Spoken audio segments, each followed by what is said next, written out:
Bien, siguiendo un poco con lo que estuvimos hablando en la última clase, habíamos empezado a hablar un poquito acerca del citoesqueleto.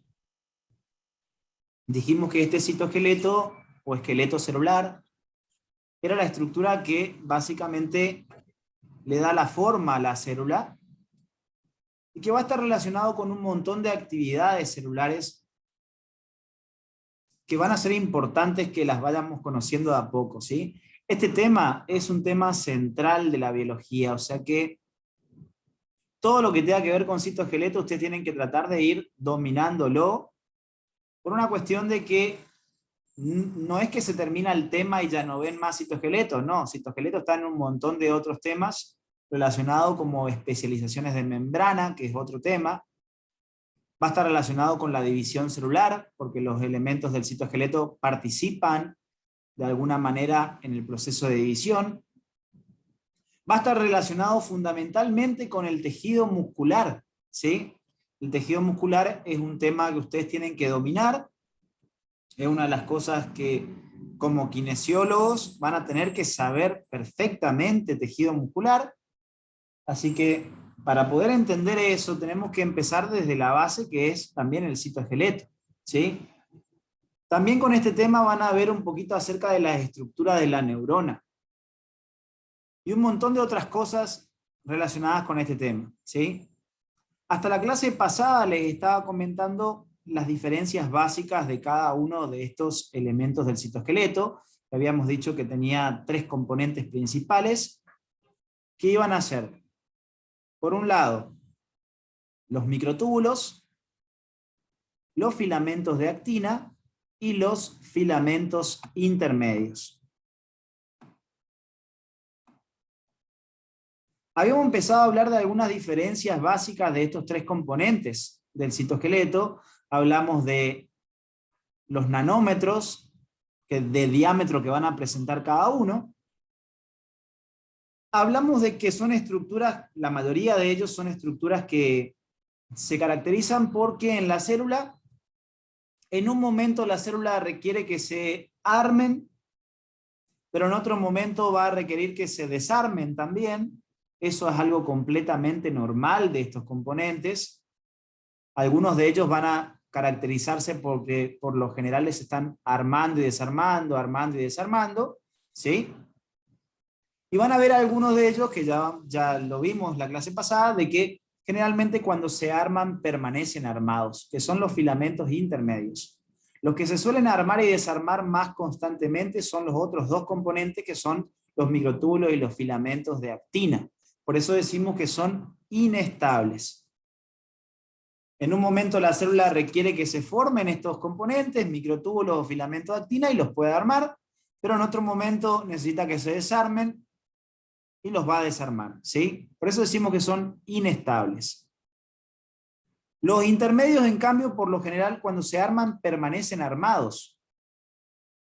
Esto no quita, chicos, la posibilidad de que a pesar de que esta es su característica, eso no quita que los que tienen esta característica de ser inestables, no quita la posibilidad de que si en algún momento la célula requiere que se formen microtúbulos o filamentos de actina y permanezcan armados, que eso no ocurra, ¿sí? Eso puede pasar. No quita que si alguno se arma pueda quedar armado. A pesar de ser normalmente inestables, si la célula llegara a requerir armar a algunos de estos 2 y dejarlos armados, lo puede hacer. De forma contraria, en los filamentos intermedios, si bien lo más común es que se armen y permanezcan armados, puede pasar también de que en algún momento la célula requiera que se desarmen. O sea que no tomen esta característica como un 100% que siempre va a ser así. ¿Se caracterizan estos 2 principalmente por ser inestables? Sí, pero eso no quiere decir que en algún momento no puedan ser estables. O, en este caso, estos se caracterizan por ser estables, pero no quita de que si la célula lo requiriera, pueda llegar a desarmarlos, ¿sí? Ya hablamos de las proteínas que forman parte de cada uno. Ya hablamos de la diferencia entre una proteína globular y una proteína fibrilar o fibrosa, ¿sí? Y estuvimos hablando de la síntesis proteica de estos componentes, que son proteínas, dijimos que son proteínas que se van a trabajar en el citoplasma. El citoesqueleto está en el citoplasma, o sea que estos componentes, que dijimos que cada uno de los elementos del citoesqueleto surgía por la asociación de múltiples proteínas, ¿sí? Cada pelotita, cada estructura que ustedes ven acá, son proteínas que se van a ir asociando unas con otras, y al irse asociando, al formar polímeros, ¿sí? Al irse asociando estas proteínas, van a formar esos microtúbulos, van a formar esos filamentos de actina, o van a formar esos filamentos intermedios. Muchas proteínas se tienen que asociar para formar un microtúbulo, muchas proteínas se tienen que asociar para formar un filamento de actina, y muchas proteínas se tendrán que asociar para formar un filamento intermedio, ¿sí? Todos los elementos del citoesqueleto son polímeros proteicos, ¿sí? ¿Por qué decimos eso? Porque van a surgir por la asociación de múltiples proteínas, ¿sí? Entonces decimos que son todos polímeros proteicos. ¿Hasta acá vamos bien con eso? Sí, profe. Bien, entonces como estas proteínas que van a formar los elementos del citoesqueleto están en el citoplasma de la célula, la clase pasada les comentaba un poquito acerca de la síntesis proteica y sus dos posibilidades, una importación posttraduccional y una cotraduccional. ¿En cuál se requería de la PRS? En la La cotraduccional. La cotraduccional. La PRS era una proteína que se llamaba partícula de reconocimiento de la señal, que tenía la capacidad de reconocer un sector de aminoácidos hidrofóbicos de la cadena de la proteína que se va a fabricar, y ese sector de aminoácido hidrofóbico era lo que se conocía como péptido señal, ¿sí? En la importación posttraduccional no participaba PRS y no había péptido señal. ¿Qué otra diferencia recuerdan entre una y otra? los destinos. Los En una se destinos produce una posibles. pausa y en otra no. Y que una terminaba en el citoplasma y el otro en el RER. Perfecto, perfecto. ¿Sí? Siempre se empieza en citoplasma, la síntesis proteica, salvo en el caso de algunas proteínas que se van a fabricar en la mitocondria, que después más adelante van a ver. ¿Sí? Pero esa era otra diferencia, donde terminaban los destinos posibles. Y les comentaba acá que justamente, como estas proteínas del citoesqueleto que nosotros estamos viendo, son todas proteínas que van a trabajar en el citoplasma de la célula, en nuestro cuadro de acá entrarían en este grupo, residentes del citoplasma. Y esas residentes del citoplasma, entonces ya tenemos que saber que todas las que trabajan en el citoplasma van a fabricarse por importación posttraduccional. Esto es fundamental que lo aprendan bien, los destinos de cada importación, porque les puedo llegar a preguntar más adelante. Les puedo hablar de alguna proteína de la mitocondria o de alguna proteína de la matriz extracelular, o les puedo hablar de las enzimas lisosómicas, y en cualquier momento yo le voy a decir, ¿y esta enzima lisosómica, por ejemplo, se fabrica por importación cotraduccional o posttraduccional? Y acá ya saben ustedes, memorizándose este cuadrito, que es por importación cotraduccional. Por ende, la enzima lisosómica, chicos, cuando se está fabricando, ¿va a tener péptido señal? Sí. Sí. ¿Va a tener que ser reconocida por PRS? Sí. Sí. Sí. Cuando se está fabricando, ¿su síntesis se detiene parcialmente? Sí. Sí. Sí. Sí, profe. Todo lo que implica una importación cotraduccional y posttraduccional es importante que lo sepan, y los destinos posibles, porque a partir de eso, ustedes con este cuadrito, se supone que cualquier proteína que yo les hable y les diga esta proteína es de tal lado, ya sabiendo estos destinos, ustedes tienen que saber si se fabricó por importación posttraduccional o cotraduccional, ¿sí? Así que esto es fundamental, que memoricen bien cuáles son los destinos posibles en cada una de estos dos procesos. Yo entré acá para hablarles de las residentes del citoplasma, porque las del citoesqueleto son residentes del citoplasma, trabajan en el citoplasma. ¿Sí? Entonces, van a fabricarse por importación post-traduccional. Por eso me metí en este cuadro que lo vamos a ver más adelante. ¿Sí? Ya como repaso. Pero siguiendo con las diferencias de nuestro cuadro, ya sabemos que la tubulina adopta una disposición globular. Ya saben que las proteínas, una vez que se terminan de fabricar, ¿qué tenían que sufrir las proteínas para poder funcionar una vez que se terminan de fabricar? Se tenían que plegar. Plegarse. Se tenían que plegar, exactamente. Y la forma en que se pliegan puede ser bastante diferente una de otra. Pero dijimos que habían dos formas de proteínas que eran las más comunes, que era la forma globular, cuando tenía un aspecto de una esfera, o la proteína podía ser fibrilar o fibrosa en el caso de que tuviera un aspecto alargado. ¿Sí? Todo esto lo habíamos comentado en otras clases, en la clase anterior, ¿sí? Así que como repaso de eso, tubulinas son globulares, por ende son de aspecto esférico, cuando se pliegan.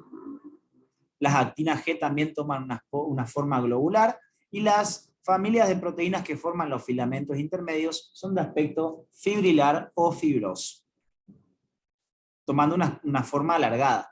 ¿Sí? Pero ¿qué va a pasar cuando estas proteínas se terminan de fabricar y se forma esta proteína de aspecto globular? Lo que va a pasar acá es que las tubulinas, cuando se fabrican, por lo general no quedan solas, ¿sí? Por lo general no quedan solitas, sino que en el caso de la tubulina, por ejemplo, cuando la proteína tubulina se termina de fabricar, ya vemos que tiene su forma globular, se va a fabricar otra tubulina, se pueden estar fabricando incluso muchas cantidades de una misma proteína en un mismo momento, porque no es que tengo un solo ribosoma fabricando proteínas acá, tengo un montón de ribosomas, y ese número de ribosomas puede variar incluso de un momento a otro dentro de la célula, en función de la necesidad.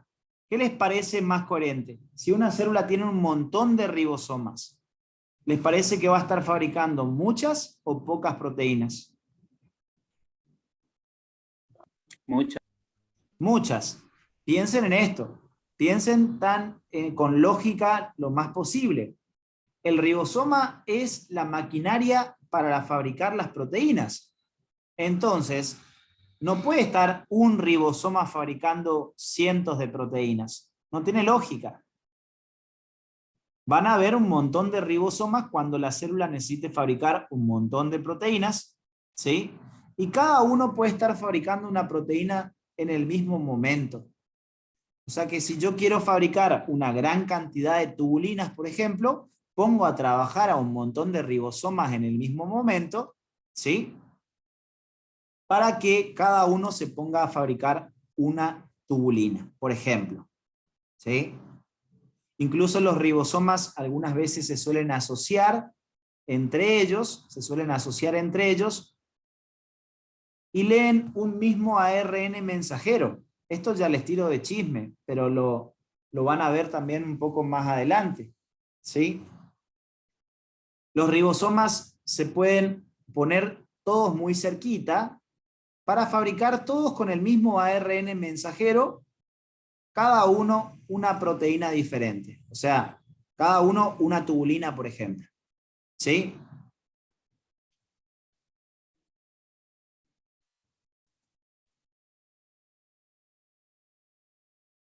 Cuando los ribosomas se ponen todos muy juntitos, ¿sí? Miren esto. Los ribosomas se pueden poner todos muy juntitos y forman como una especie de remolino en el citoplasma, ¿sí? Se pueden ver así en el citoplasma, este remolino que ustedes ven acá. Miren esto. Una imagen, ¿ven? Parece como un gusano enrollado, como una espiral. Cada uno de estos puntitos que ustedes ven acá son ribosomas. y todos están leyendo el mismo ARN mensajero en el mismo momento, ¿sí? Esta estructura se suele formar cuando hay que fabricar grandes cantidades de una misma proteína. Entonces, los ribosomas se asocian entre sí, formando esto que se conoce como polirribosoma, ¿sí? Cuando se quieren fabricar grandes cantidades de una misma proteína, los ribosomas pueden hacer esto. Con un solo ARN mensajero, ir leyéndolos todos juntos a ese ARN mensajero y cada uno ir fabricando una proteína que van a ser todas similares entre sí, ¿sí? Pero aprovechan el mismo ARN mensajero para cada uno fabricar una proteína en particular, ¿sí? O sea que si este ARN mensajero tiene la información para fabricar una tubulina, este estaría fabricando una tubulina, este otra tubulina, este otra y así sucesivamente. ¿Se entiende lo que estoy diciendo? Sí, sí. Bien. Polirribosoma, entonces presencias de polirribosomas en el citoplasma de una célula, te están indicando que están fabricándose grandes cantidades de una misma proteína. ¿Sí? Para poder hacerlo de una forma más rápida también, porque si tengo que esperar que cada ribosoma termine de leer todo el ARN mensajero para después pasarle a otro ribosoma, para después pasarle a otro ribosoma, se tardaría mucho más tiempo. Entonces suelen asociarse así varios de ellos como para directamente fabricarlos todos en un mismo momento. ¿Sí? Bien. ¿Qué les estaba comentando? Que las tubulinas cuando se fabrican, yo no las voy a ver a las tubulinas así puestas en el citoplasma de forma independiente. A las tubulinas, generalmente cuando se fabrican, le gusta asociarse de a dos. O sea que a las tubulinas yo no las voy a ver normalmente solas en el citoplasma, sino que una tubulina se va a asociar con otra. Después vamos a hablar de los tipos de tubulina que hay. Cuando vayamos más adelante y hablemos más profundo del tema, vamos a hablar de distintos tipos de miembros de una misma familia. ¿Sí? Hay veces en que una proteína, ejemplo, nombre tubulina, una proteína puede tener distintos miembros en una familia. A esos miembros de una misma familia se las suelen llamar isoformas. ¿Sí? Por ejemplo, puedo tener una proteína llamada tubulina, pero hay isoformas alfa, isoformas beta e isoformas gamma. ¿Sí? O sea que puedo tener tubulinas alfa, tubulinas beta, tubulinas gamma. ¿Sí? ¿Qué voy a ver por lo general? Voy a ver lo siguiente, que de esas isoformas, alfa, beta y gamma, se suelen asociar de tal manera que siempre hay una alfa con una beta. Se asocian las tubulinas, una alfa con una beta.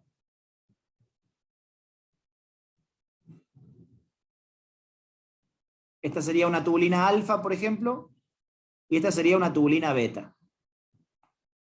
Lo importante por ahora es que ustedes entiendan que las tubulinas no se suelen quedar solitas en el citoplasma, sino que se suelen asociar de a dos. ¿Sí? Se suelen asociar de a dos. Cuando se asocian de a dos, chicos, cuando se asocian de a dos, como es el caso de las tubulinas, decimos que se van a formar, en vez de monómeros, mono, ¿qué significa? Uno. Uno. El prefijo mono significa uno. ¿Sí? Mono o uni también, hace referencia a uno solo. ¿Sí? Pero en este caso las tubulinas no quedan como monómeros, sino que se asocian de a dos por lo general. Una alfa con una beta, y al asociarse de esta manera, así quedan en el citoplasma. Por eso ahí les pone un puntito verde y uno azul que están juntitos en el citoplasma, ¿ven? Las tubulinas no les gusta estar solas, sino que se asocian de a dos, una alfa con una beta, formando lo que se conocen como dímeros de tubulina. Entonces, ¿cómo nos vamos a encontrar a las tubulinas en el citoplasma? ¿En forma de qué? De dímeros, una En alfa y forma, la otra beta. Algo exactamente, así. exacta, así como lo dijiste, ni algo así ni algo así, lo dijiste perfecto. Un dímero de tubulina va a estar formado por una tubulina alfa y una beta. De esta manera lo vamos a encontrar en el citoplasma, por eso acá les dice dímeros. Las tubulinas forman dímeros. En el caso de la actina G, que es la proteína que forma los filamentos de actina, la actina G es un tanto más solitaria. ¿Por qué digo esto? Porque a la actina G no le gusta asociarse con otra. No hace como la tubulina que se asocian de a dos. Sino que la actina G,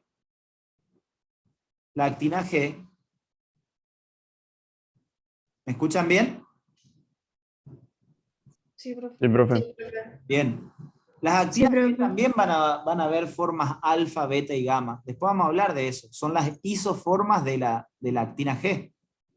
Pero la actina G le gusta permanecer solita en el citoplasma. Por eso acá ven que hay puntitos como separados nomás. O sea que ellas quedan como ¿qué? Monómeros. Monómeros. Quedan como monómeros en el citoplasma. Exactamente. Por eso acá les dice monómeros. ¿Qué pasa con las proteínas que forman los filamentos intermedios? Cuando se terminan de fabricar, recuerden que la familia de proteínas que forman los filamentos intermedios eran tipos de proteínas ¿de qué tipo? ¿Cómo se llama? Eso.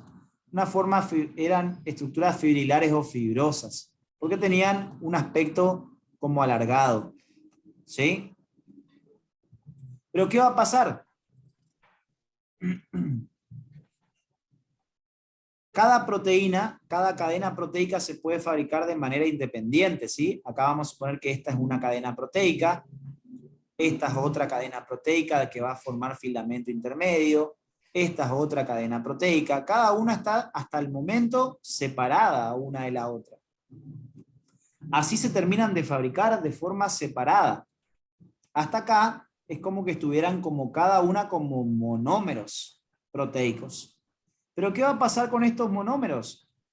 Estos monómeros se los va a encontrar en el citoplasma, así como dijimos que la tubulina se encuentra formando dímeros. La actina permanece como monómero. Las proteínas que van a formar los filamentos intermedios, miren esto, una cadena proteica se va a enrollar sobre otra.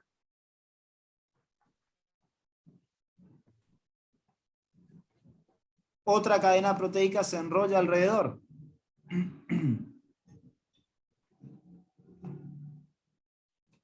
Y otra cadena proteica se enrolla alrededor.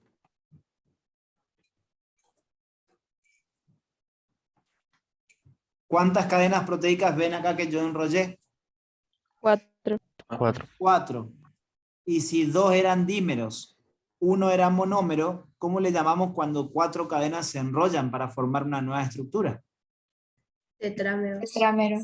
Tetrámeros. O sea que las proteínas que van a formar los filamentos intermedios se caracterizan por encontrarse en el citoplasma en esta forma, en forma de tetrámeros. ¿Todos me van siguiendo hasta acá? Sí. ¿Sí? ¿Vamos bien? Sí, profe, ¿se entiende? Sí. Sí. Si quieren preguntar, Sí, vayan profe. preguntando. Bueno, entonces, ahí terminamos otra diferencia de cómo se encuentran las proteínas de los 3 elementos del citoesqueleto en el citoplasma. Las tubulinas se van a encontrar en forma de dímeros. En un dímero, ¿cuántas proteínas hay? 2. 2. 2. Es fundamental que entiendan que cada pelotita es una proteína. Acá tengo 2 proteínas formando este dímero. La actina permanece en forma de monómeros y las proteínas que forman los filamentos intermedios se asocian de a 4 formando tetrámeros. que se los va a encontrar de esa manera en el citoplasma. Bien. Otra diferencia entre los elementos del citoesqueleto es acerca de estructuras que se conocen como protofilamentos. Analicen el término proto, ¿a qué le suena? Proteína. Claro, entonces protofilamento es lo mismo que decir filamentos proteicos. ¿Sí? Quiero que presten atención a esta zona del dibujo. ¿Ven que cada pelotita es una proteína? Sí. Esto se está formando, Sí. Lo que se está formando es un microtúbulo. ¿Se está viendo que el microtúbulo es un polímero proteico? Sí. Sí. Bien. Miren esto. Miren esto. Si nosotros analizamos la estructura de un microtúbulo, el microtúbulo se caracteriza por tener un centro hueco. El microtúbulo se caracteriza por tener un centro hueco. Son estructuras huecas. Cuando nosotros hablemos de microtúbulos más adelante, les voy a decir que los microtúbulos son estructuras, primero ya el nombre les dice, microtúbulo, o sea que tienen forma de tubo. ¿Pero es un tubo macizo o un tubo hueco? Hueco. Hueco. Es un tubo hueco. ¿Sí? Son estructuras tubulares, porque tienen forma de tubo. ¿Rectas o torcidas les parecen que son? Rectas. Torcido. Son estructuras tubulares rectas. No tienen ningún tipo de ramificación en ningún lado. Entonces decimos que son estructuras tubulares rectas, no ramificadas. Y por el centro, ¿qué dicen? ¿Hueco o macizo? Hueco. Hueco. Hueco. Hueco. Entonces ahí tenemos un concepto de lo que es un microtúbulo. Un microtúbulo es una estructura tubular recta, no ramificada y hueca. ¿Qué quiere decir que sea no ramificada? Si vos tenés, por ejemplo, una estructura así, mirá. Vos tenés una estructura así. Y tenés una estructura así. ¿Cuál te parece que es ramificada y cuál no ramificada? La de arriba. La Ramificada. de arriba es ramificada. Esto es no ramificado. Como el microtúbulo. Que no tiene desprendimientos desde él. ¿Se entiende? Sí, sí, gracias. ¿Listo? Es una estructura tubular recta, no ramificada y hueca. Miren cómo los dímeros de tubulina alfa y beta se asocian y se van metiendo al microtúbulo. ¿Ven?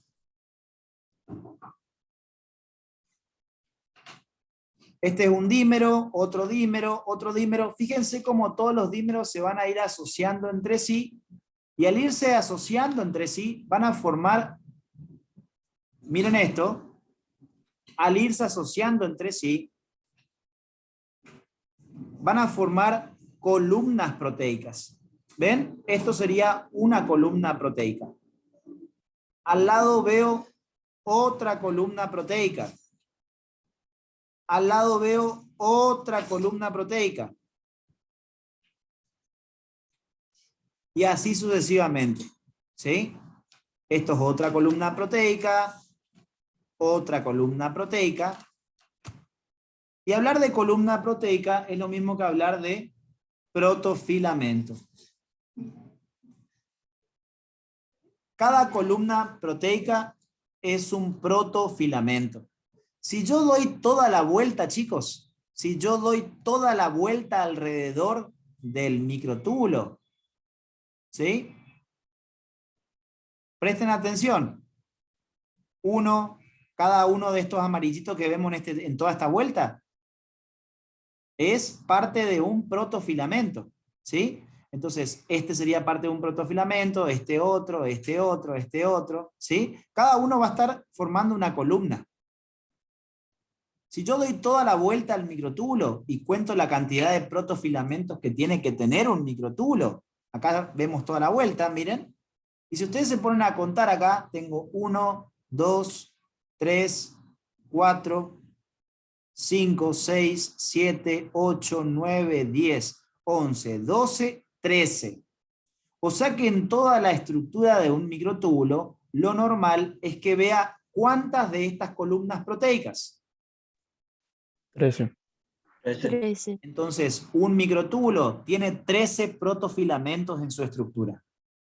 13 columnas proteicas o 13 filamentos proteicos van a formar un microtúbulo. ¿Todos me siguen hasta acá? Sí. Sí. Por eso acá les dice, chicos, por eso acá les dice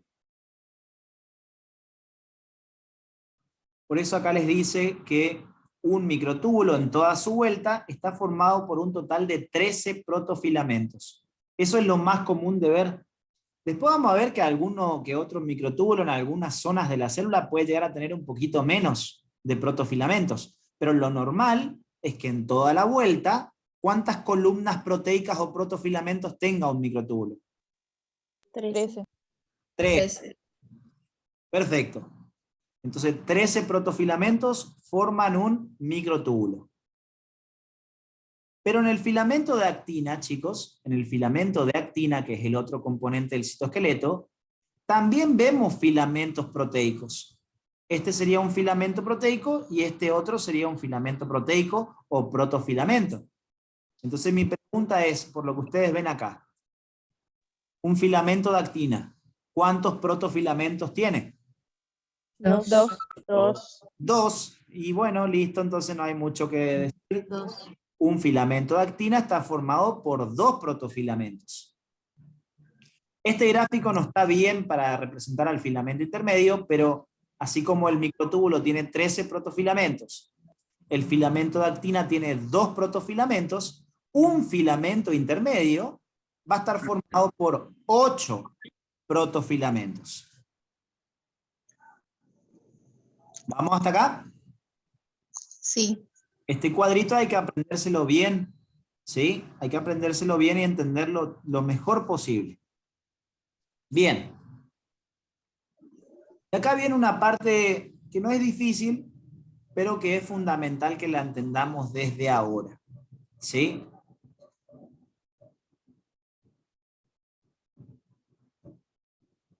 Acá vamos a ver una parte del dibujo que me muestra los 3 componentes del citoesqueleto. Este del medio va a ser un microtúbulo, ¿sí? Este del medio va a ser un microtúbulo. Tiene acento la U. Ojo con los acentos y eso, porque a veces en las preguntas del examen les piden que escriban la palabra y si lleva acento tienen que poner con acento para que les registre como correcto. Así que el que tiene problema de ortografía, por favor, se pone a estudiar lengua. Microtúbulo, esto sería un filamento por la cantidad de protofilamentos que es. Filamento de actina. De actina. De actina. Actina. Desde ya les voy diciendo que hablar de filamento de actina, ¿sí? Hablar de filamento de actina también puede aparecer como el nombre de filamentos finos o filamentos delgados, ¿sí? Todos son sinónimos. Filamentos de actina, filamentos delgados, filamentos finos, siempre van a hacer referencia a estos tipos de filamentos, ¿sí? Lo pueden escuchar de cualquiera de estas 3 formas y ustedes tienen que saber que es un filamento de actina de lo que estamos hablando, ¿sí? Bien. Esto es un filamento de actina, entonces. Y por ende, este de acá arriba estaría representando lo que es un filamento intermedio. No está del todo bien graficado, pero es representativo de cada uno. ¿Sí? No le den bola a esto que dice acá, proteína asociada, bla, bla, bla. Después vamos a hablar de eso. ¿Sí? Pero atentos.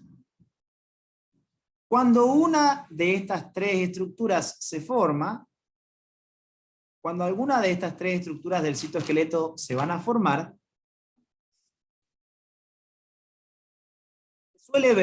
se suele observar de que algunos de ellos se caracterizan por tener extremos diferentes. Cuando se forma un microtúbulo, por ejemplo, se suele ver, pregunto, ¿cuántos extremos tiene un microtúbulo? 3. Mirá. 6. 2. 2. ¿Cuántos extremos tiene un filamento de actina? 2. 2. ¿Cuántos extremos tiene un filamento intermedio? 3. 3. No. 2.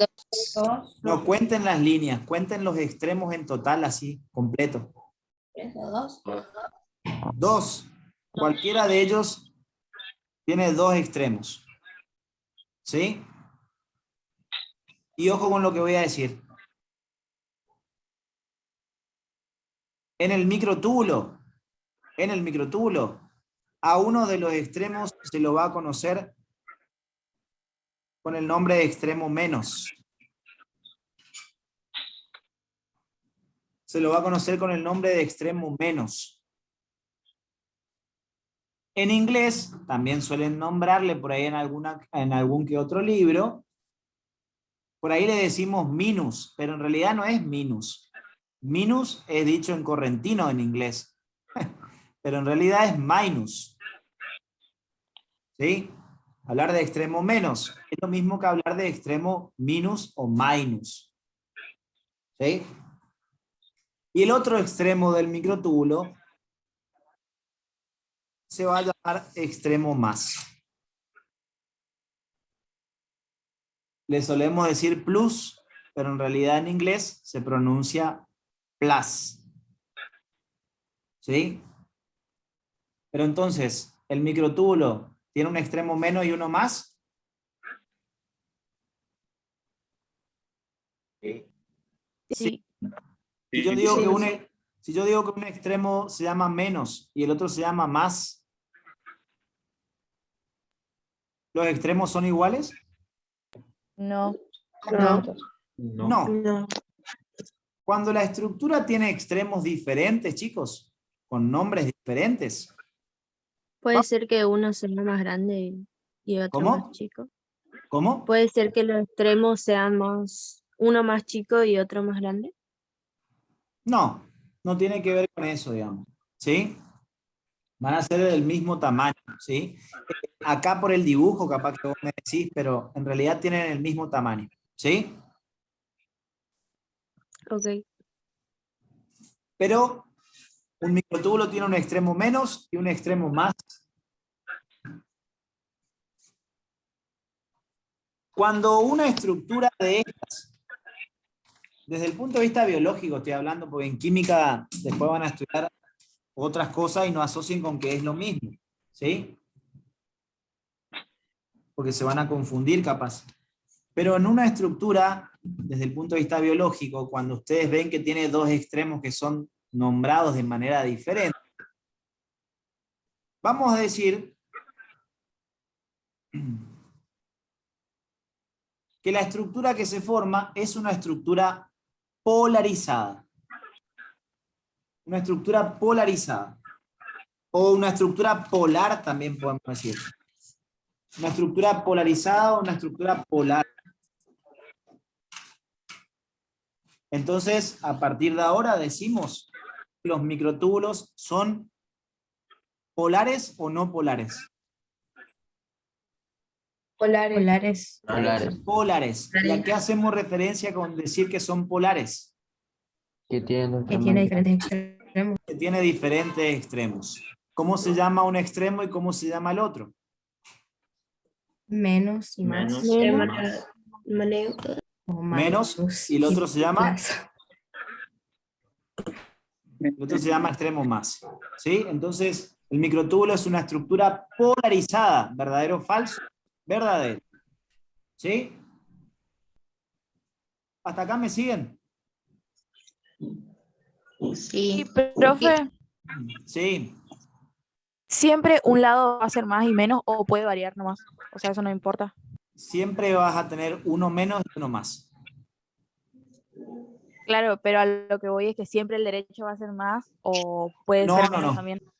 No, eso depende de dónde estés en la célula. La célula va a colocar los extremos menos por ahí en alguna posición y los extremos más en otra posición. Pero no te guíes de Ok. derecha a izquierda. Vos acordate que al tener dos extremos, uno es menos y otro es más. ¿Estamos? Bueno, gracias. Bien. En el caso del filamento de actina, pasa exactamente lo mismo. Uno de los extremos se va a llamar menos y el otro extremo se va a llamar más. Mi pregunta es, ¿los filamentos de actina son estructuras polares o no polares? Polares. Polares. Polares. Polares, o decimos que es una estructura polarizada. Al decir que es una estructura polarizada es porque tiene extremos diferentes. ¿Sí? Es lo mismo. Pero, ¿qué pasa con el filamento intermedio? El filamento intermedio no tiene extremos menos y más. Entonces, ¿es polar o no polar? No polar. No polar. Otra vez el filamento intermedio llamando la atención. Fíjense en nuestro cuadro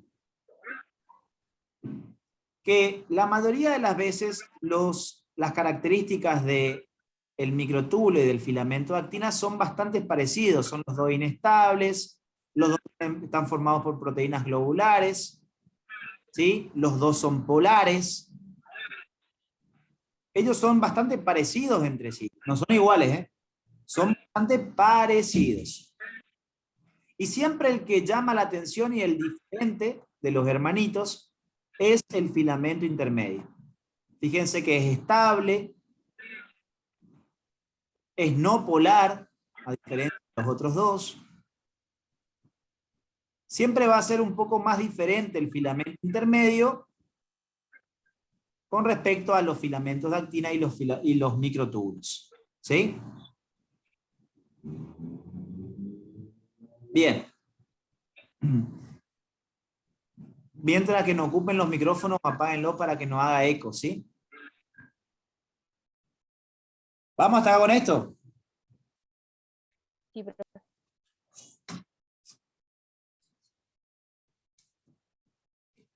¿Todos me siguen en esto? Sí. ¿Entiende bien Sí, a qué se profesor. refiere con el término polar y no polar?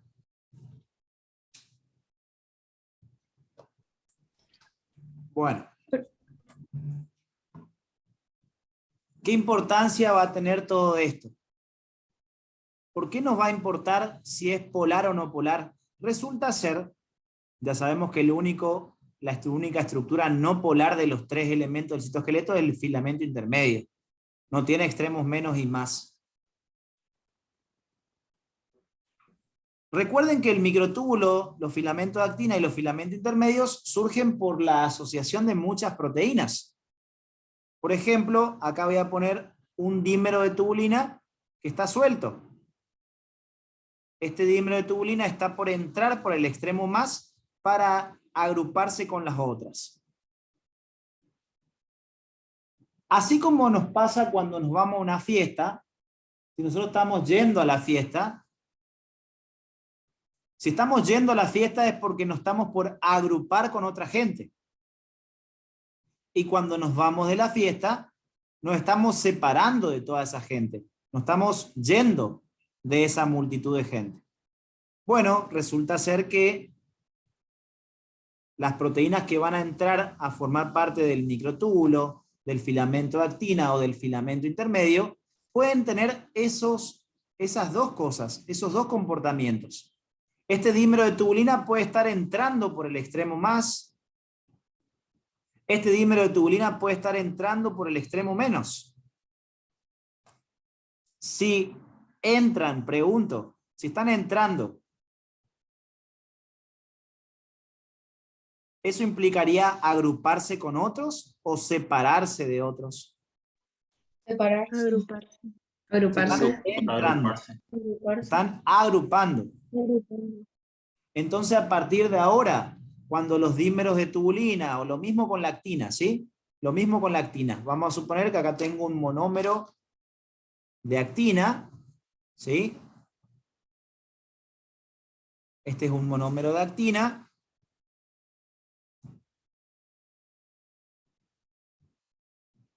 Y este es otro monómero de actina.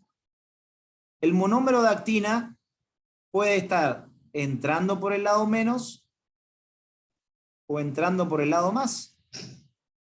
¿Sí? A partir de ahora, si este monómero está entrando al filamento, ¿se está agrupando o desagrupando? Agrupando. Agrupando. Agrupando. Entonces, escúchenme una cosa, ¿eh? Esto es algo que la facultad utiliza mucho. ¿Qué es un polímero? Un conjunto. Algo formado por muchas partes. Entonces, escúchenme una cosa. Si yo digo polimerizando, ¿les parece que están formando una estructura de mayor tamaño o de menor tamaño? Mayor. De mayor tamaño. Bien. Si estos dímeros de tubulina están entrando al microtúbulo, ¿el microtúbulo se va a alargar o no? Sí. Sí. Sí. Dijimos que un microtúbulo en un momento se puede estar armando y en otro momento se va a estar desarmando. Si están entrando dímeros de tubulina por los extremos, ¿el microtúbulo está enarmado o desarmado? Armado. Armado. Enarmado. Enarmado. A partir de ahora, armado. En el caso del microtúbulo, ¿eh? Armado y polimerización es lo mismo. Armado y polimerización es lo mismo. O sea que yo digo, los microtúbulos en un momento polimerizan, ¿es verdadero o falso? Verdadero. Verdadero. Verdadero. ¿Y cómo le pondrían al término de desarmado? Si uno se llama polimerización, ¿cómo le pondrían al Despolarización. ¿Cómo? Despolarización. No es despolarización. Porque ahí me está hablando de algo polar. Yo te estoy hablando de desarmado. Ahí está, ahí lo escribió Juli. Despolimerización. ¿Se ubica? Sí. Sí.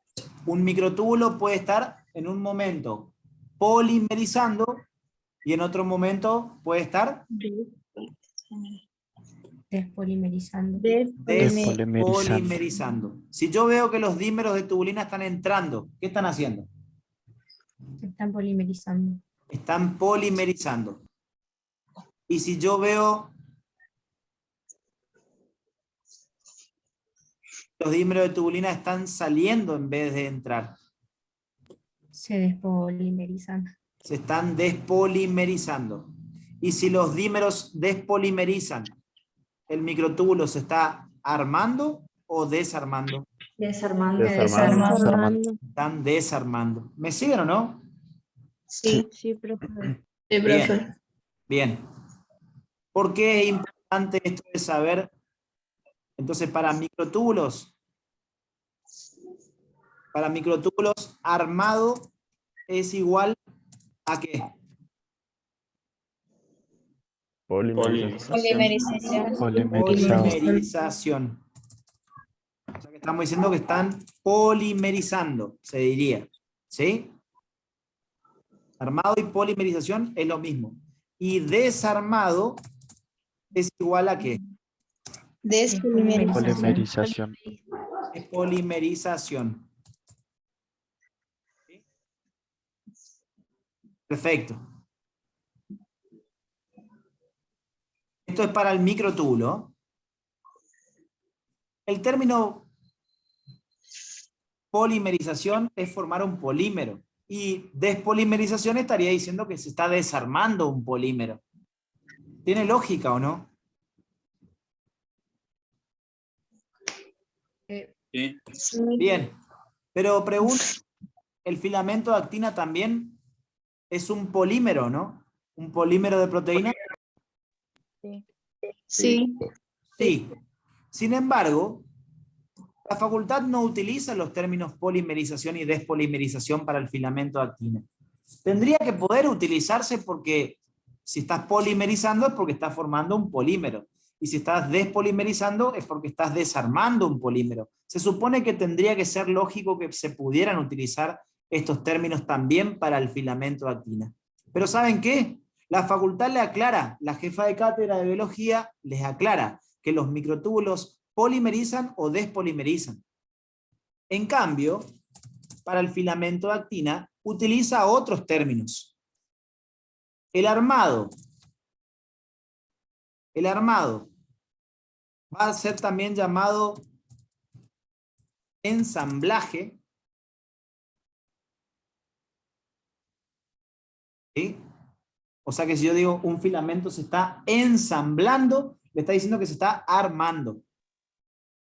Entonces las actinas que van a formar parte de esto, ¿están entrando o están saliendo? Si se está ensamblando. Entrando. Van a estar entrando. Pero las actinas también en otro momento se pueden ir del filamento de actina.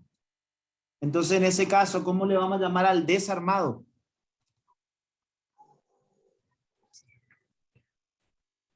Desamblaje.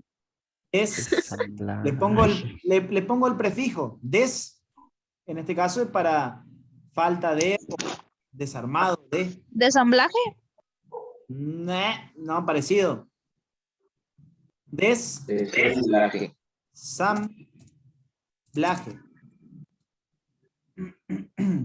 Exactamente. Bueno.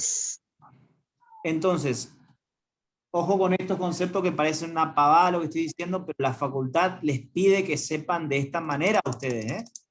Los microtúbulos polimerizan o despolimerizan y los filamentos de actina se ensamblan o desensamblan. ¿Ah? Si a usted en el examen le dice cuando los microtúbulos se desensamblan, ya es falso. ¿Por qué? Porque tiene que decir que los microtúbulos se despolimerizan. Claro, estos términos para microtúbulos y estos términos se utilizan para filamentos de actina. O sea que para la facultad siempre la jefa aclara. Los microtúbulos polimerizan y despolimerizan, los filamentos de actina se ensamblan o desensamblan. ¿Está bien claro esto? Sí. Sí. Sí. Profe. Bien. En el caso del filamento intermedio se suele decir o se arman o se desarman. Con eso nos joden mucho, así que no hay drama con eso. Pero acá me interesan mucho el tema de que tengan extremos diferentes.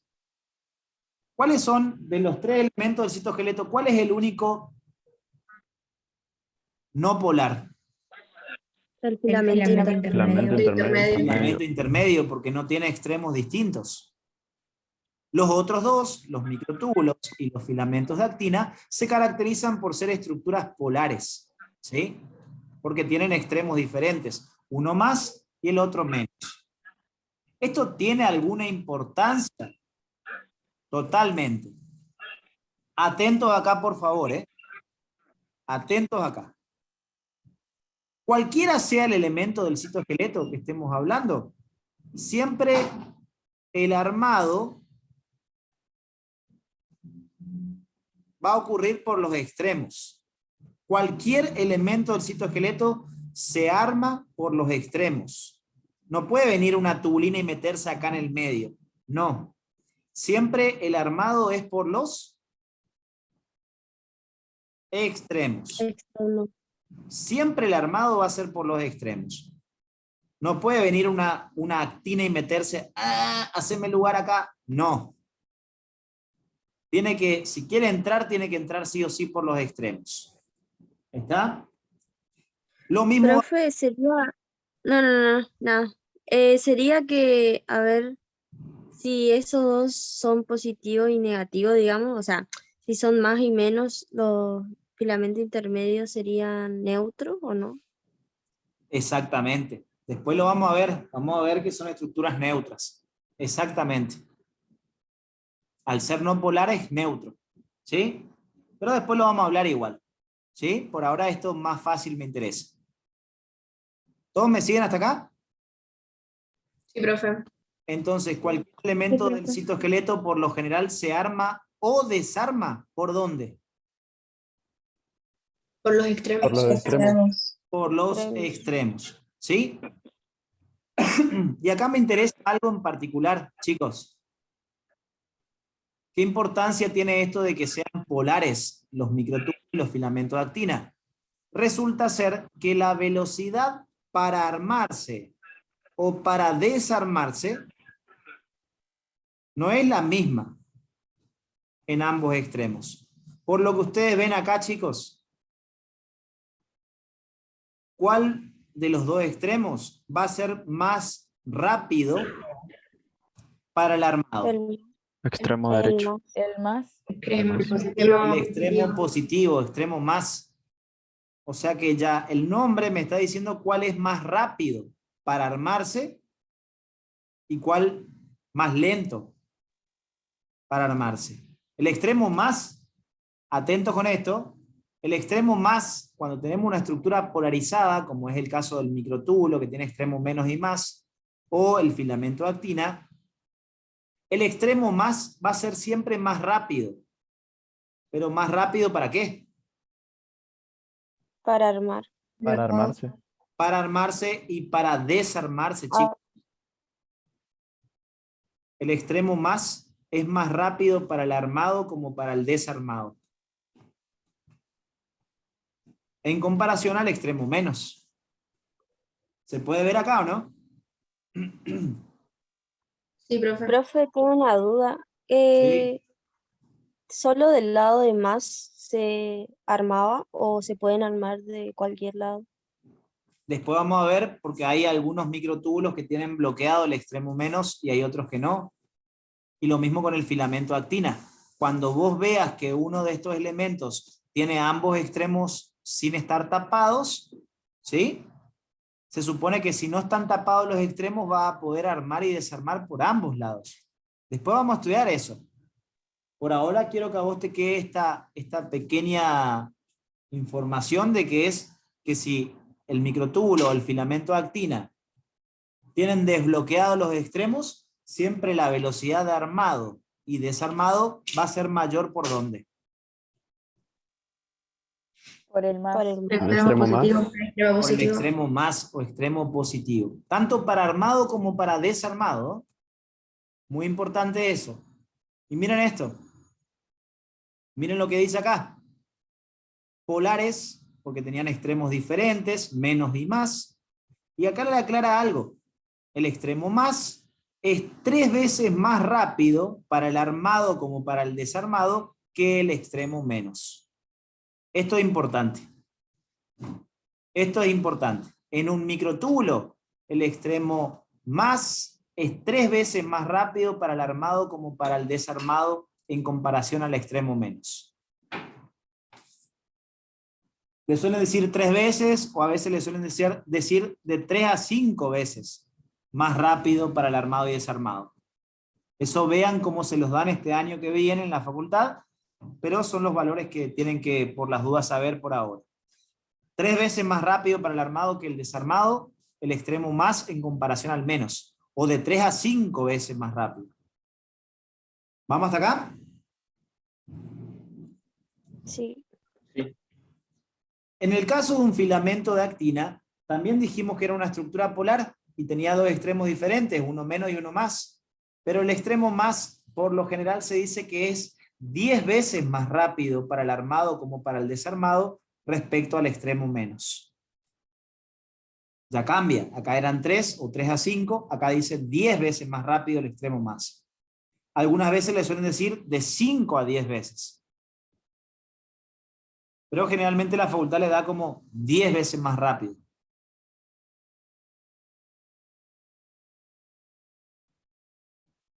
¿Se puede decir 10 veces más rápido y punto? ¿O tiene que ser en comparación a alguien? En comparación al extremo negativo o Comparación. menos. Claro, siempre en comparación una cosa con otra. Yo no puedo decir soy más flaco que quién. Yo soy mejor cocinero que quién. Siempre tiene que ser en un comparativo, ¿se entiende? Por eso les aclaro que el extremo más es más rápido, 3 en el caso de los microtúbulos, 10 en el caso de los filamentos de actina, más rápido para el armado como para el desarmado que el extremo menos. ¿Me siguen hasta acá? Sí. Sí. Bien.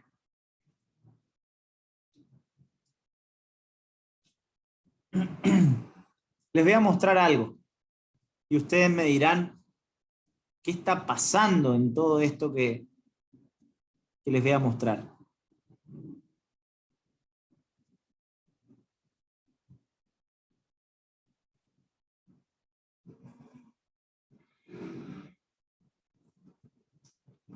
Acá les muestro un poquito de la célula, un video, ¿sí?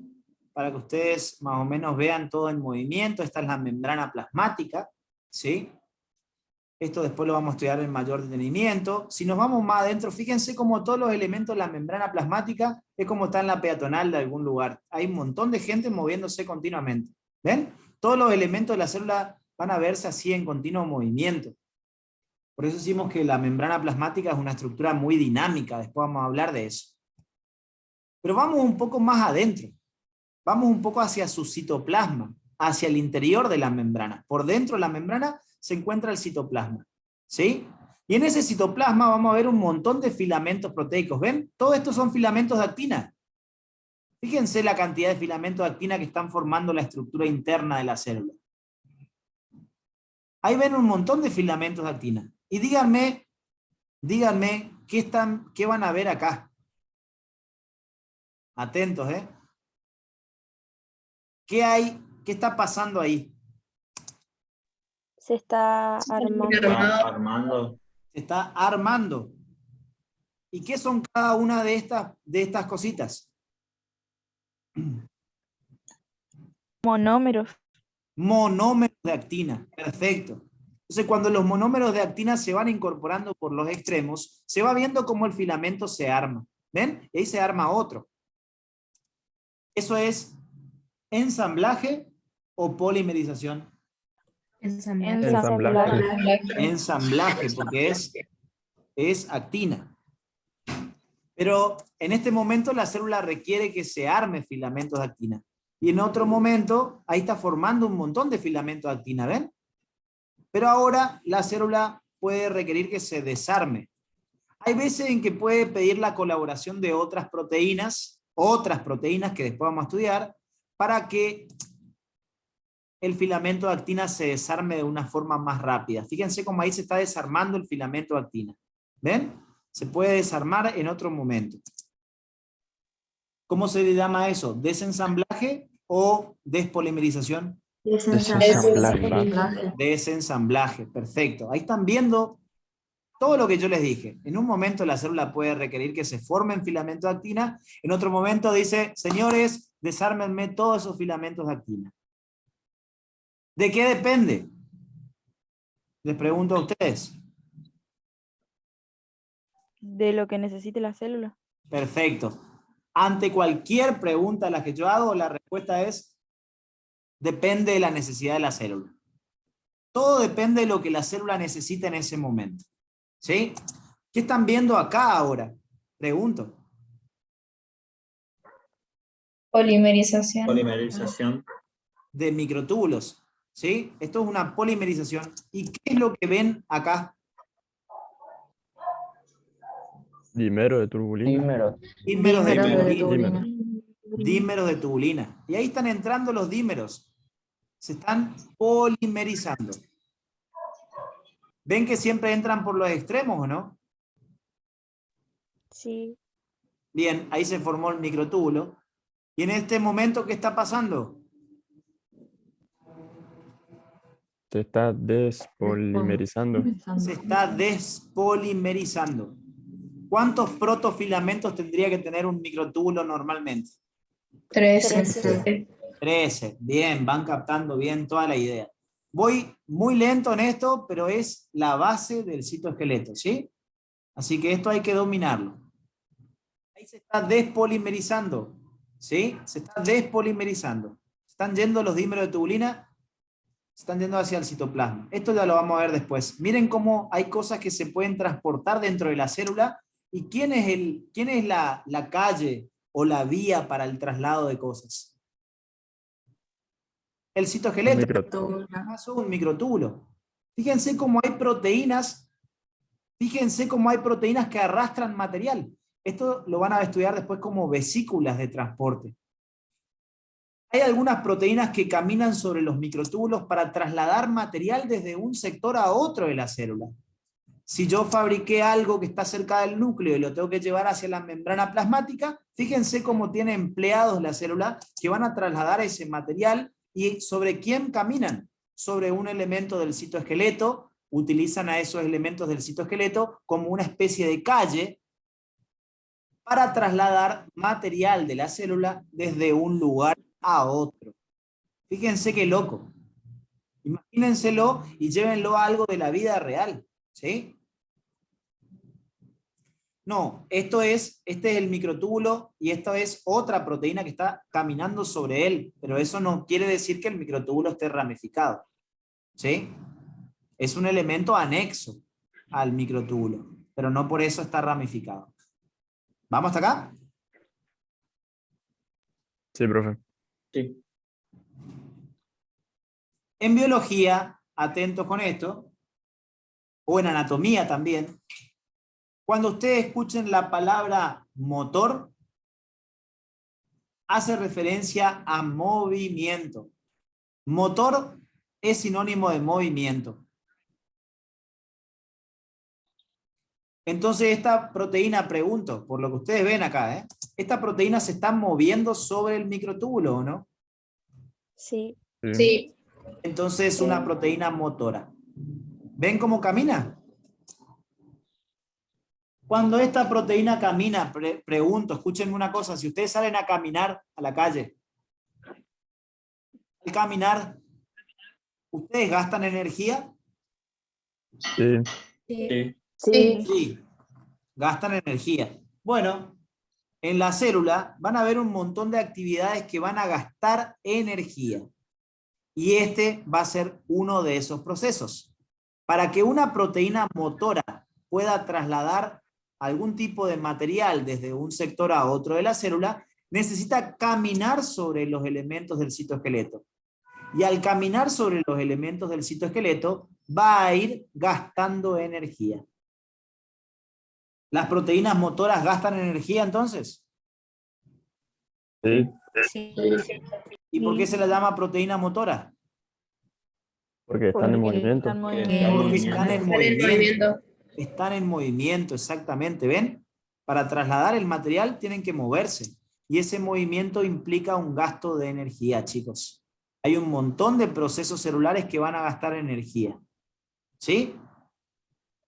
¿Me siguen hasta acá todos? Sí, profe. Sí, profe. Bien. Bien, bien, bien. Vemos que los extremos más y los extremos menos, los extremos más y extremos menos de los microtúbulos y los filamentos de actina crecen y se desarman a la misma velocidad. No. No. ¿Cuál va a ser? ¿Cómo me voy a dar cuenta yo cuál es el extremo más y cuál es el extremo menos? Más rápido es el más. Porque el más rápido es el más. El más rápido para armarse y para desarmarse es el extremo más. Vamos hasta acá con todo esto, ¿no? Sí. Perfecto.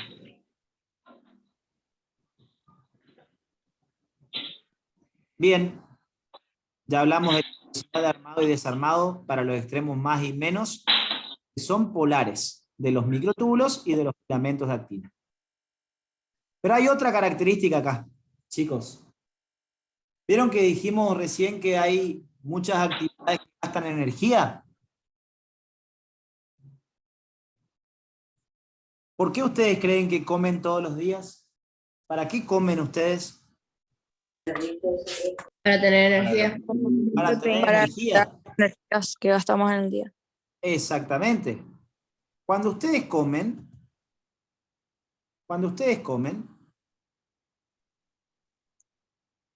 miren esto.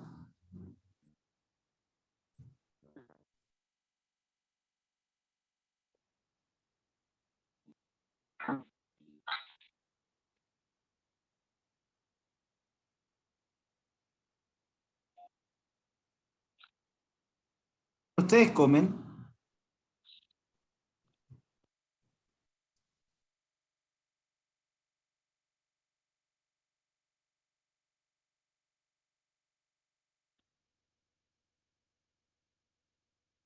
comen, fíjense, el alimento va a ir pasando por distintos órganos, ¿no?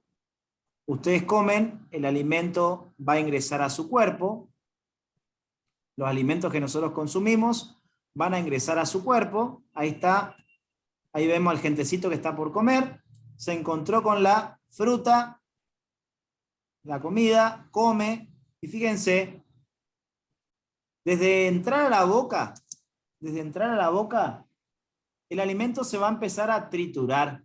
Primero que nada, prácticamente ningún alimento tiene los nutrientes en el tamaño adecuado como para que yo los pueda utilizar. Es muy importante que en los distintos órganos del aparato digestivo, el alimento se vaya cada vez achicando más y más. Para poder hacerlo, en la boca, por ejemplo, van a participar los dientes y la saliva. ¿Sí? Se mete el alimento a la boca. Y en la boca, con los dientes yo voy a ir cortando el alimento y transformándolo cada vez más chiquito. ¿Sí? Los dientes van a triturar ese alimento. Eso se llama digestión mecánica. Y además de la digestión mecánica, en la boca tenemos saliva. Y la saliva tiene algunos componentes enzimáticos que van a ayudar a que el alimento también se triture un poco. Se la llama digestión química.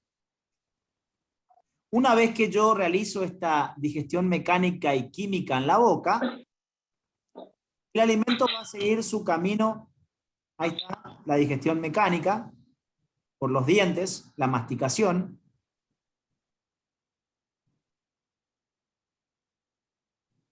Ahí está el pescado que se comieron el fin de semana, en el boliche.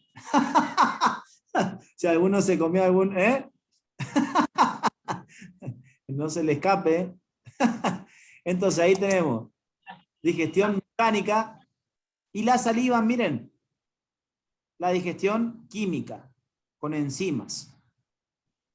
El alimento se achicó bastante, ¿sí? El alimento se achicó bastante, va a seguir su camino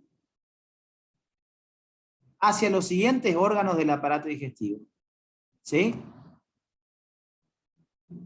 La lengua va a empujar el alimento para atrás.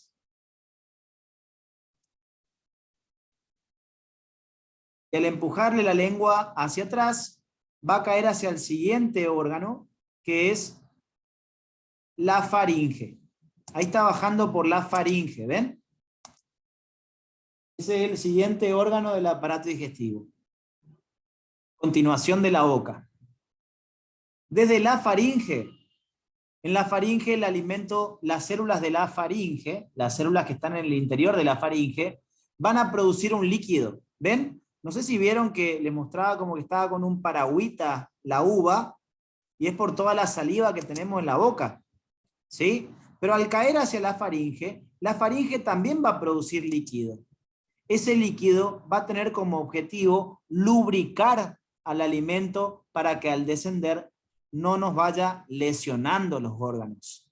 ¿Sí? La faringe lubrica el alimento. va lubricando el alimento para que pueda descender.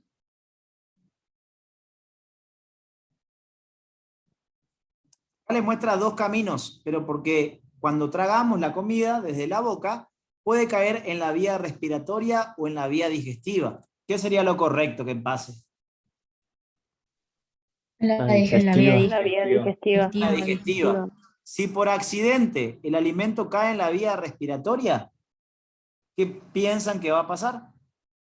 No, atoramos. No, Nos atoramos. atoramos o empezamos a toser, ¿sí o no? Sí.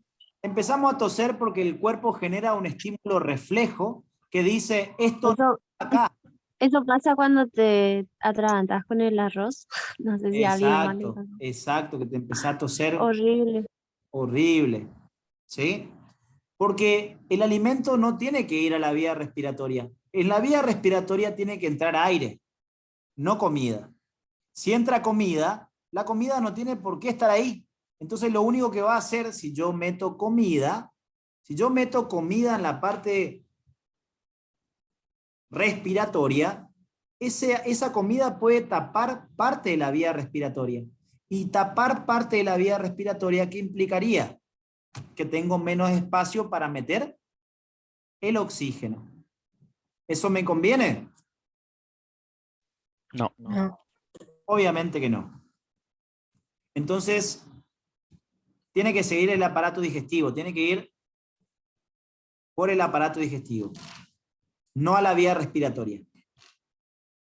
En la vía respiratoria tiene que haber aire, no tiene que haber comida. Entonces ahí se mete el alimento por la vía digestiva, sigue su camino. Ahí se atoró, miren.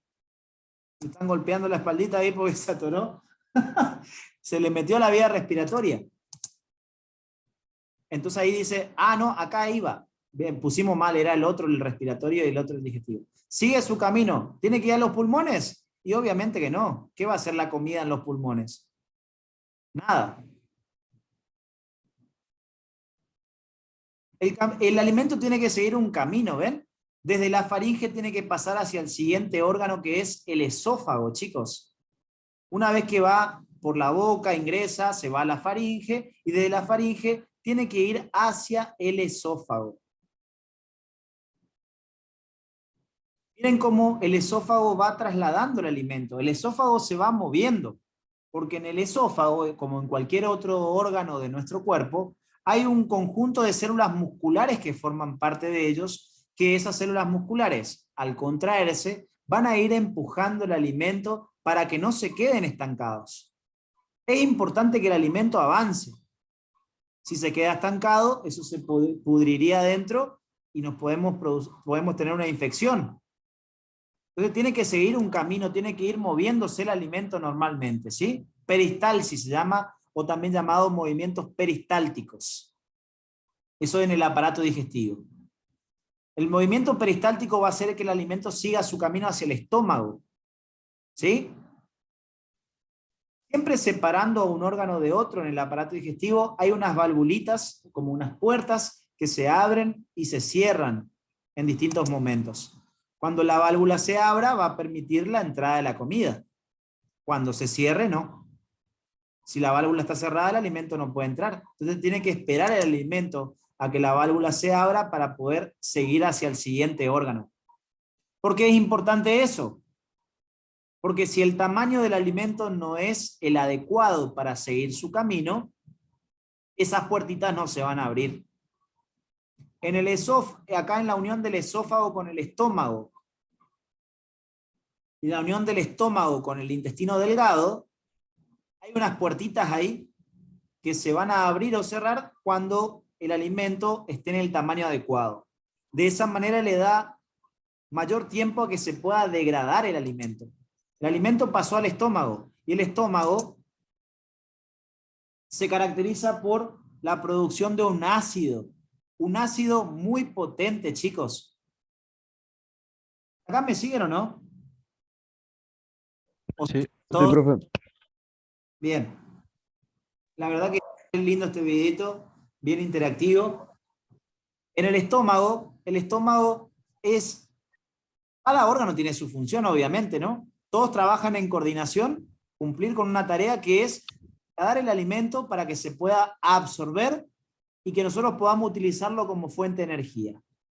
En cada órgano se van produciendo distintas cosas. La boca se encarga de empezar la destrucción del alimento. La faringe y el esófago se encargan de lubricar el alimento, principalmente. En el estómago tiene un ácido que se llama ácido clorhídrico.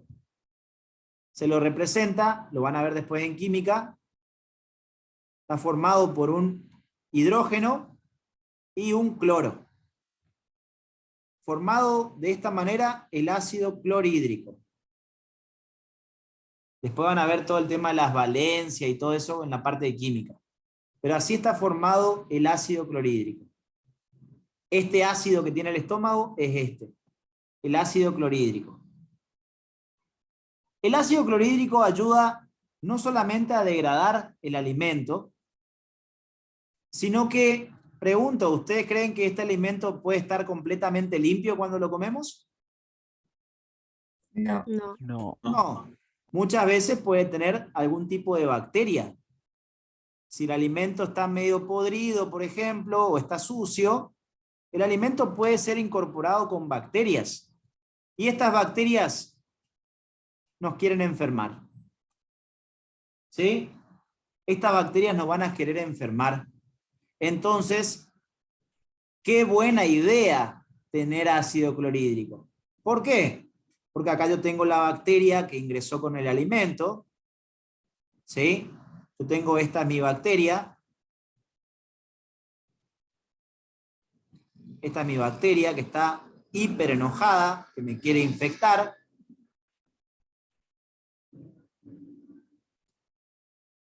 Esta es mi bacteria queriendo enfermarnos.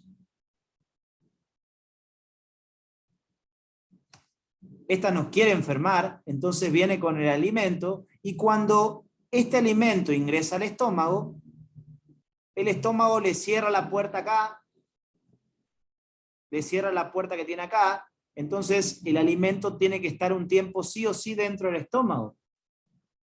Entonces en ese tiempo dentro del estómago, el estómago empieza a liberar ese ácido, que después vamos a ver cómo se forma. Las paredes del estómago empiezan a producir con sus células ese ácido. Entonces ese ácido, al actuar en la parte interna del órgano que se llama luz, en el interior de los órganos huecos, siempre vamos a tener una zona llamada luz. Entonces, en la luz del estómago, empieza a actuar ese ácido clorhídrico. ¿Qué hace? Actúa sobre las bacterias y las mata. Fíjense qué buen elemento protector. Se dice que el ácido clorhídrico es, justamente como mata bacterias, tiene una función bactericida. Tiene una función bactericida. ¿Vamos hasta acá?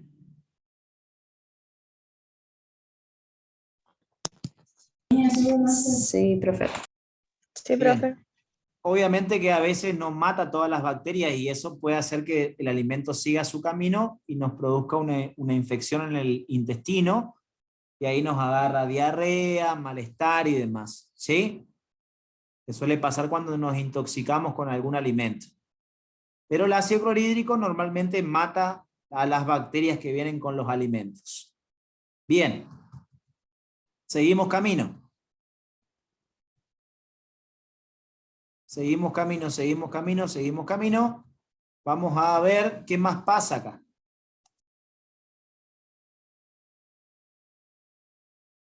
Cuando pasamos el estómago, ¿ven? Ahí le está por producir el ácido.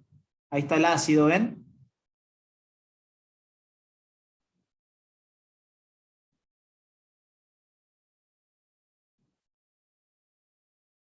Eso ayuda a que el alimento también se destruya.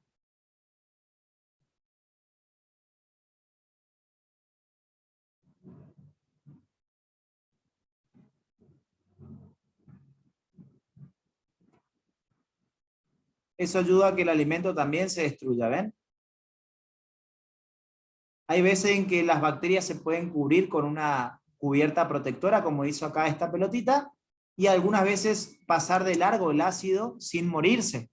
Fíjense, las bacterias también tienen que defenderse ante esa agresión. Hay bacterias que se pueden proteger de ese ácido, ¿sí? Pero una vez que pasamos el estómago, el alimento va hacia el intestino delgado. Y en el intestino delgado es donde se va a producir la absorción de los nutrientes. Cuando el alimento alcanza el tamaño adecuado en la parte del intestino delgado, el alimento se tiene que absorber, ¿sí? El alimento se va a absorber. No sé qué tenía que ver la jirafa acá, pero bueno. El alimento se degrada, y cuando llega al intestino delgado, con ayuda del hígado, después vamos a ver esto, el hígado y el páncreas también van a ayudar, junto con la vesícula biliar, a completar la degradación en ese intestino delgado. Cuando llega al intestino delgado, el hígado, la vesícula biliar y el páncreas colaboran a que ese alimento se termine de degradar, y al degradarse completamente, ¿sí? Al degradarse completamente, en el intestino delgado el alimento se tiene que absorber, ¿sí? En el intestino delgado el alimento se tiene que absorber. Ahí es donde vamos a aprovechar los nutrientes que tienen nuestros alimentos, ¿sí? En el intestino delgado es donde se van a absorber los nutrientes. Nosotros comemos para que llegue todo al intestino delgado, y el intestino delgado absorba los nutrientes, y cuando esos nutrientes son absorbidos por las células del intestino, que después vamos a ver cómo se absorben, esos nutrientes tienen que pasar hacia la sangre, chicos. Y la sangre es un colectivo que va distribuyendo todos los nutrientes por todo el cuerpo. ¿Me siguen hasta acá? Sí, ya. Obviamente que no todo se absorbe, hay parte que desechamos, y ese desecho pasa hacia el intestino grueso. grueso. Y ese intestino grueso justamente lo que hace es arrastrar los desechos, eliminarlos como en forma de ¿qué? De materia. Materia fecal. La materia fecal, ¿sí? Se elimina en forma de materia fecal. Los desechos recorren todo el intestino y se terminan eliminando como materia fecal. Me saltó una publicidad en el medio del video. Se eliminan como materia fecal. Llegan hasta el recto y eso alerta, alerta, inodoro cerca, y eso se va al exterior. Oh, tengo que ir al baño. Nadie dice eso, pero bueno. Eso hace que se eliminen los desechos al inodoro, ¿sí? Eso es para que ustedes tengan una noción general de lo que pasa en nuestro aparato digestivo, ¿sí? ¿Dónde se absorben los nutrientes entonces? En el intestino delgado. En el intestino delgado. En el intestino delgado. Y una vez que se absorben los nutrientes, ¿hacia dónde pasan? Hacia la sangre. A la sangre Hacia para la que sangre. se distribuyan en todo el cuerpo. Para que se distribuyan por todo el cuerpo. En el caso de la comida líquida, obviamente que la degradación es mucho más sencilla, no es tan complicada, digamos, pero tiene que atravesar todo igual, ¿sí?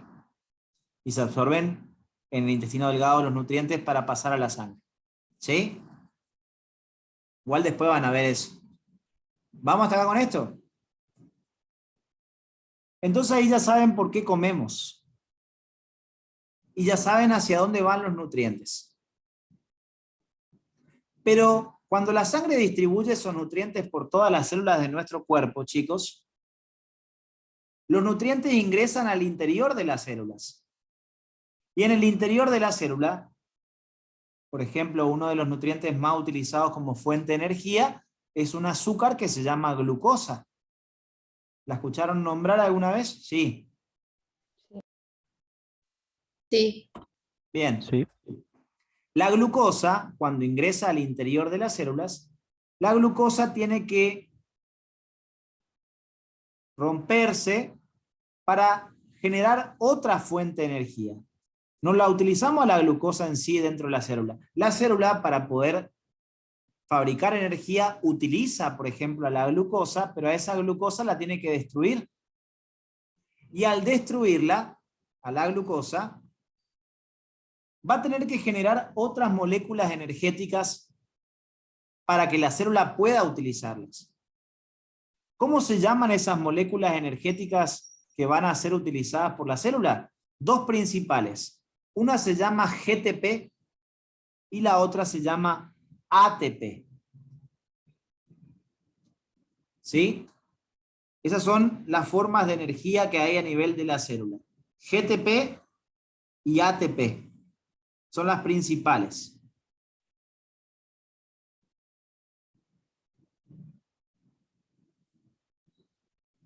¿Qué significa GTP? Porque GTP y ATP son los nombres abreviados. GTP significa guanosina trifosfato. Como le puse ahí en el chat. Guanosina trifosfato. O guanosin trifosfato. Ese es el nombre completo, ¿sí? Guanosin o guanosina trifosfato es GTP. ¿Me siguen hasta acá? Sí. Y ATP significa adenosin trifosfato. Estos son los nombres reales, pero como para no decir guanosina trifosfato o adenosina trifosfato a cada rato, vamos a hacer referencia a estos dos elementos. Las dos principales fuentes de formas de energía a nivel celular son el GTP y el ATP. Esa es la forma que lo vamos a nombrar. ¿Sí? ¿Vamos con esto hasta acá?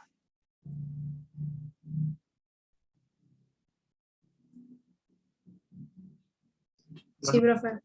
Los nutrientes se van a terminar transformando en GTP y en ATP principalmente dentro de la célula. Pero ¿qué pasa? Este GTP y este ATP,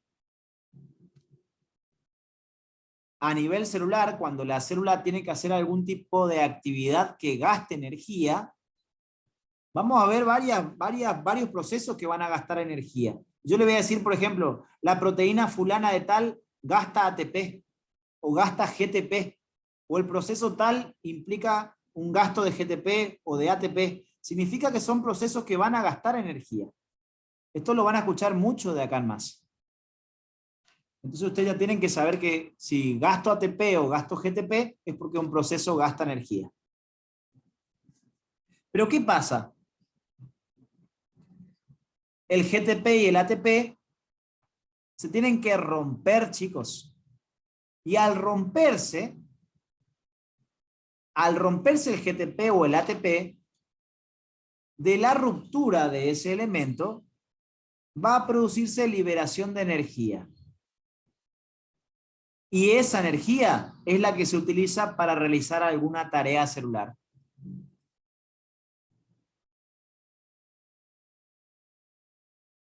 ¿Me siguen? Es como tener el huevo, sería el GTP o el ATP, tener un huevo. ¿Vos qué tenés que hacer con el huevo para poder cocinarlo o para poder utilizar lo que tiene adentro?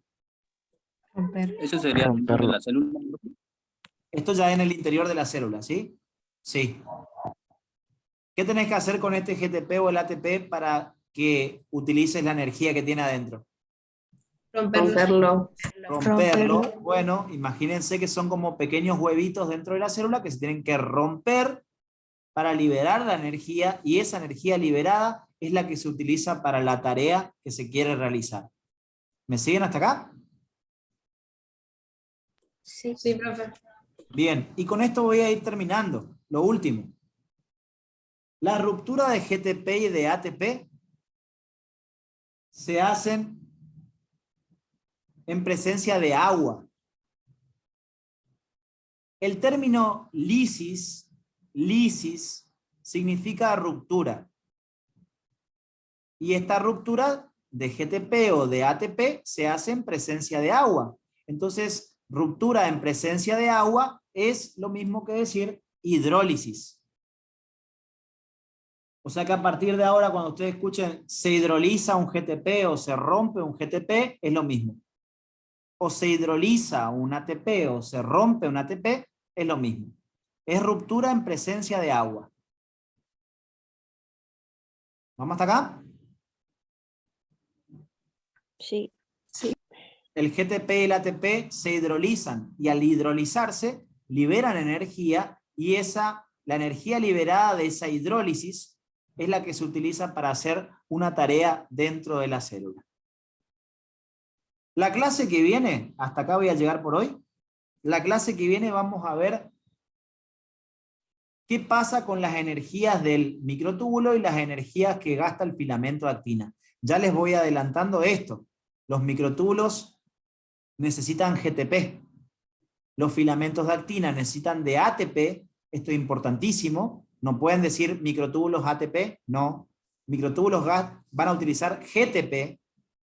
Filamentos de actina ATP. Actina ATP, para acordarse.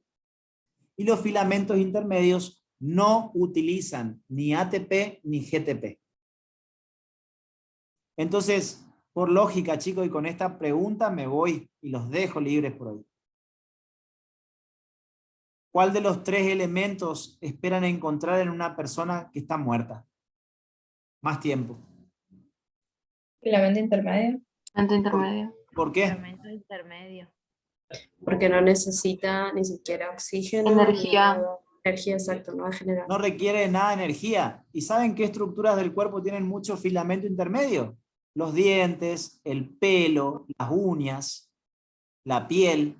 Entonces, pasa mucho tiempo y el muerto todavía tiene todos esos elementos.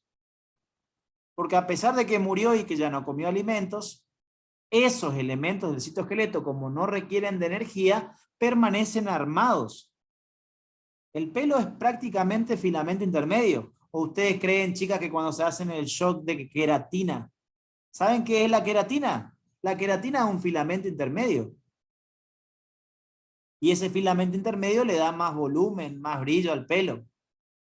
Pero son filamentos intermedios esas queratinas. Son una de las familias de filamentos intermedios que tenemos. ¿Sí? Por lógica, como no requieren de energía, son los elementos más difíciles de eliminar en una persona muerta. Porque no requieren que el muerto se levante y coma para seguir teniendo pelo. No. Porque no gasta energía mantenerlos armados los filamentos intermedios. Entonces, son los últimos elementos, son los más estables y los más difíciles de degradar en una persona fallecida. Ah, qué chuzo, ¿no? Qué copado, ¿no? Clase que viene, seguimos hablando de estas moléculas energéticas y voy a hablarles de qué pasa cuando entra y cuando sale cada proteína para polimerizar o despolimerizar el microtúbulo, ensamblar o desensamblar el filamento de actina, ¿sí? Y una vez que terminemos con esa parte, la última parte que tenga que ver con la parte energética, ya nos vamos a meter en las funciones del citoesqueleto, donde vamos a empezar a hablar de un montón de cosas, de los microtúbulos. Vamos a empezar con toda la parte de funcionales de microtúbulos, después de filamento de actina y de filamento intermedio. Desde estas cosas no pueden faltar, chicos, porque ¿saben qué? Acá, cuando hable de esto, le voy a hablar de un montón de otras cosas. Por ejemplo, voy a hablar de todo esto general. Acá les dice cilios y flagelos. Ahí ya me meto en otro tema más. Los cilios y flagelos corresponden, sobre todo los cilios, corresponden a otro tema que se llama especializaciones de membrana. Entonces desde acá vamos a ir conectando con otros temas de biología que van a tener que estudiarlo más adelante, que están directamente relacionados con el citoesqueleto. O sea que desde la clase que viene, cuando hablemos de todo este cuadro de funciones del citoesqueleto, nos vamos a ir metiendo un poquitito en otros temas más, tejido muscular también, un montón de cosas vamos a ir anexando a este cuadro, que nos va a llevar varias clases a entenderlo de forma básica encima, ¿eh? Así que por favor, las clases siguientes no me falten porque van a ser muy importantes. ¿Alguna pregunta que quieran hacer? Voy cortando el video.